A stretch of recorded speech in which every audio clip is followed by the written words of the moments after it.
সত্যিকারের ভালোবাসা কখনো টাকা দেখে হয় না, হয় শুধুমাত্র ভালোবাসার মানুষটির মায়ায় পড়ে।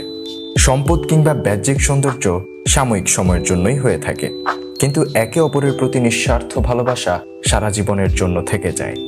এমনই এক অসাধারণ ভালোবাসার গল্প বলবো আজ আপনাদের, যেখানে একটি মাল্টিন্যাশনাল কোম্পানির সিইও তার অফিসের এক কর্মচারীকে প্রথম দেখায় ভালোবেসে ফেলে, আর সেই ভালোবাসাকে জয় করার জন্য তার নিজের পরিচয় গোপন রাখে।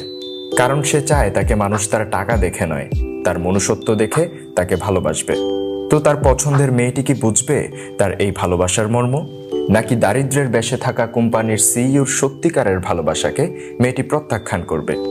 তো চলুন আর কথা না বাড়িয়ে শুরু করা যাক আজকের গল্প। গল্পের শুরুতে আমরা ডিনকে দেখতে পাই। সে অত্যন্ত হ্যান্ডসাম একজন যুবক, তার উপরে সে দেশের সবচেয়ে বড় গ্রেপ ওয়াইন ইয়ার্ডের ওনার।